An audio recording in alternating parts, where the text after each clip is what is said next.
Good morning student, class 11th physics.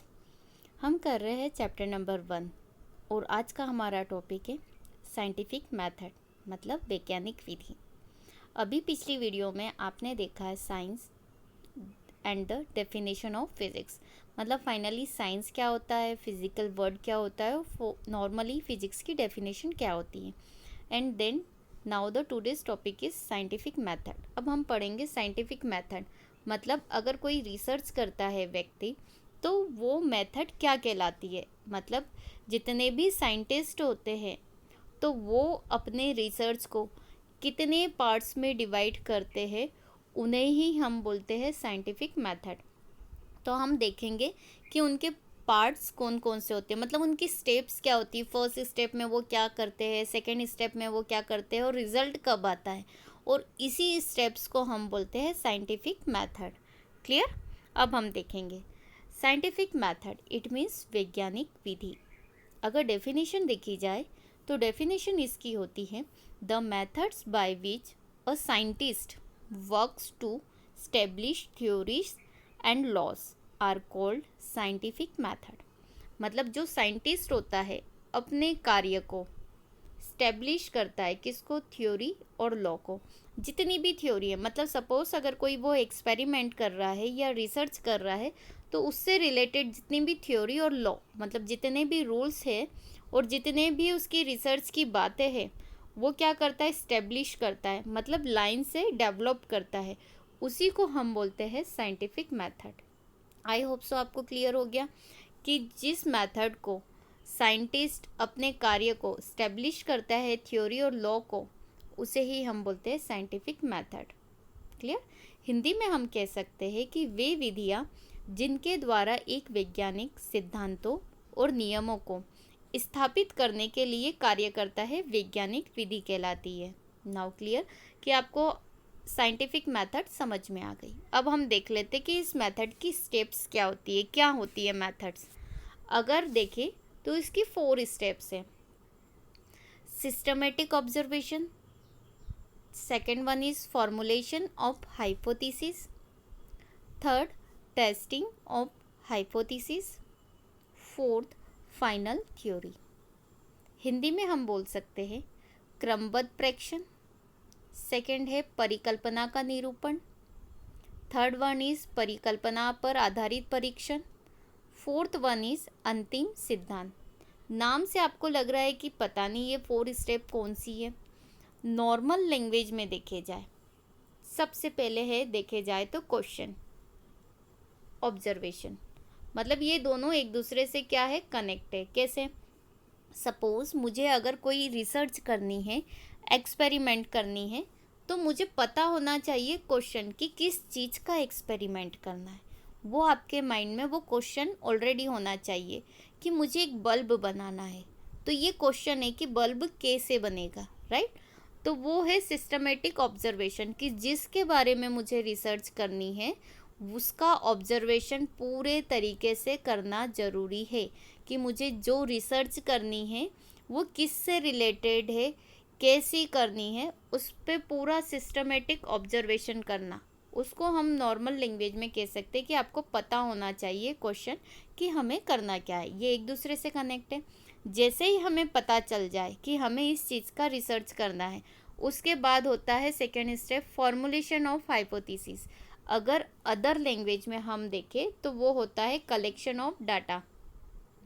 क्या होता है, कलेक्शन ऑफ डाटा। जैसे सपोज आपको पता चल गया कि मुझे इस ऑब्जेक्ट पे रिसर्च करनी है, तो रिसर्च करने के लिए आपको क्या क्या रिक्वायरमेंट लगेगी, क्या क्या रिक्वायरमेंट लगेगी, उसके लिए आप उन सारी चीज़ों का कलेक्शन करोगे।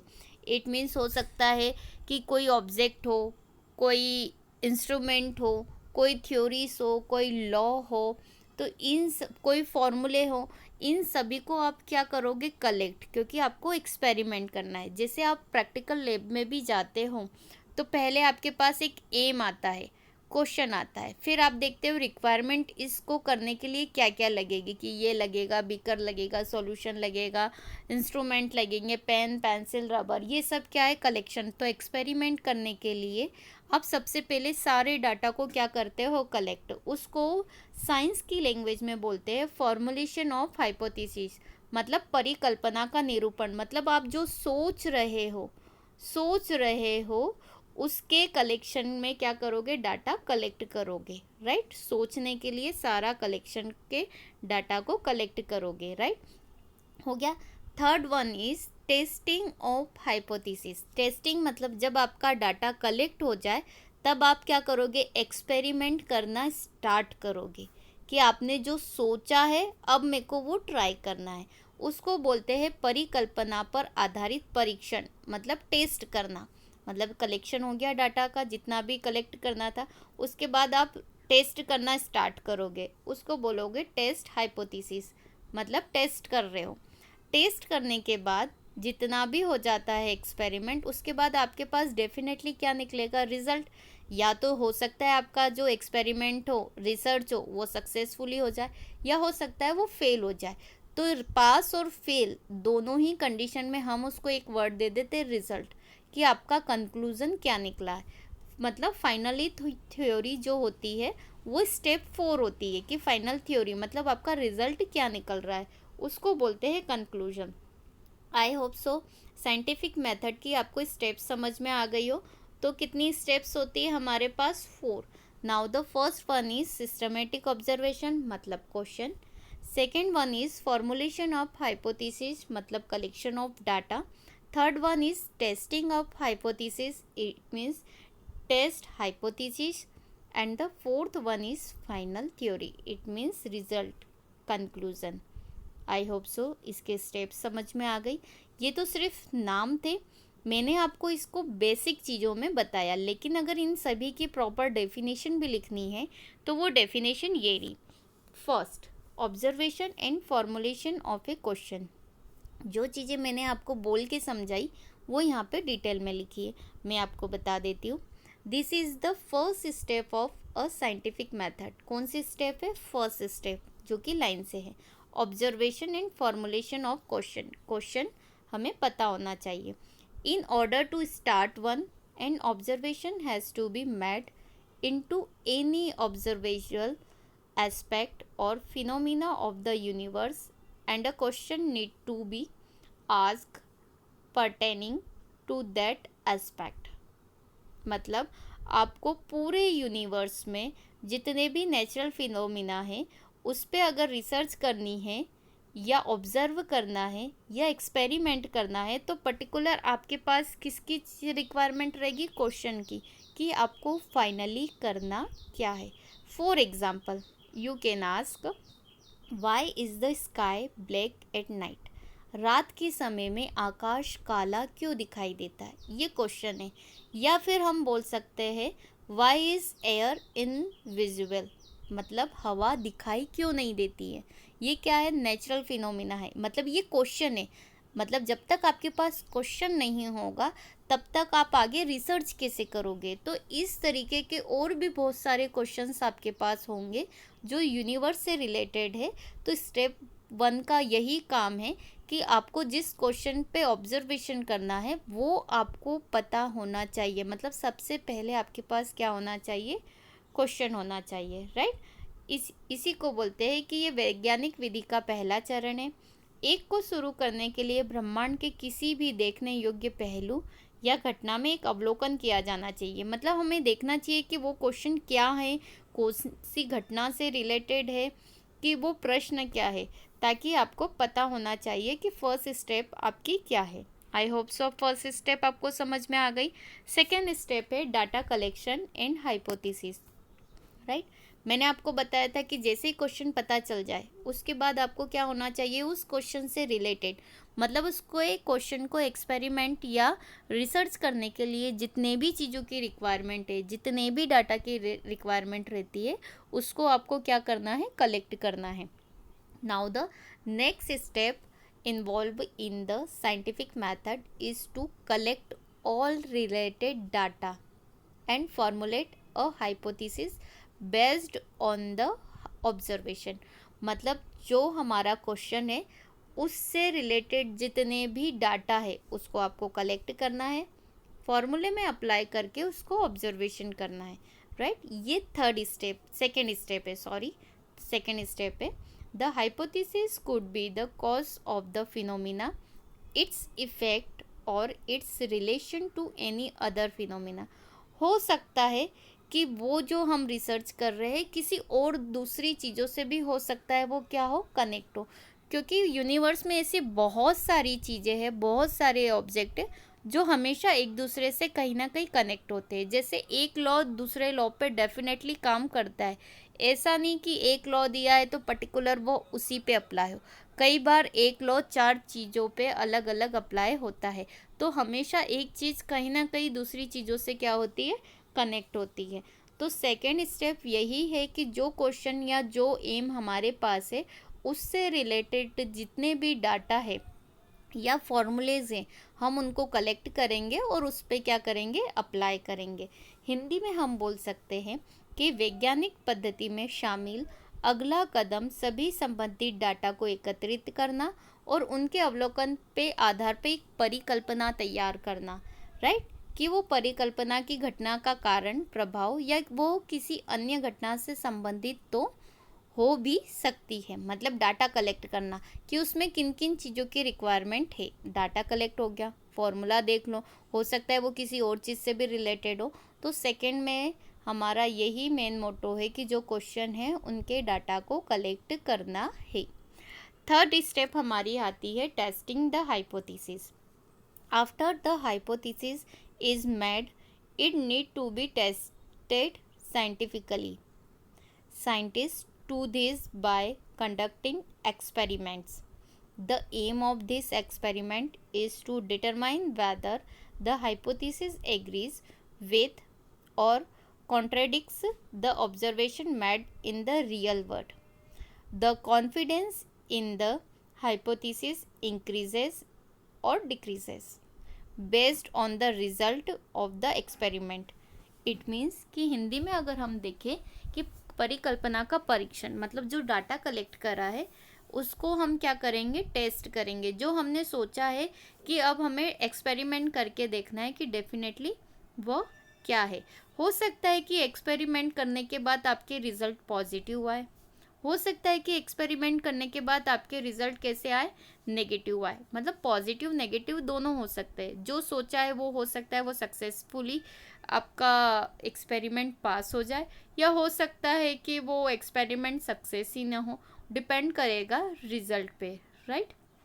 तो हम बोल सकते हैं परिकल्पना मतलब जो हमने सोचा है, परिकल्पना के बाद वैज्ञानिक रूप से परीक्षण करने की आवश्यकता होती है, क्योंकि टेस्ट करना जरूरी जो हमने सोचा है।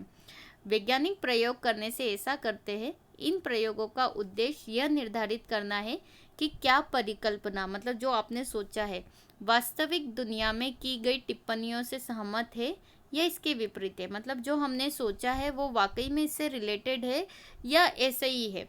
प्रयोगों के परिणाम के आधार पर परिकल्पना में अपना विश्वास बढ़ता है या घटता है।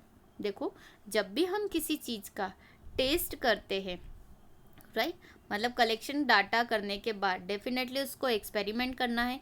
तो एक्सपेरिमेंट करने के बाद कई बार ऐसा होता है कि आने वाले रिजल्ट पॉजिटिव होते हैं, मतलब आपने जो सोचा है एकदम एग्जैक्ट वही रिजल्ट आते। हो सकता है कि वैसे रिजल्ट नहीं आते, लेकिन जब आपके रिजल्ट आने लगते हैं थोड़े भी, तब आपको लगता है कि नहीं, आपका जो विश्वास है, कॉन्फिडेंस है, वो बढ़ता है।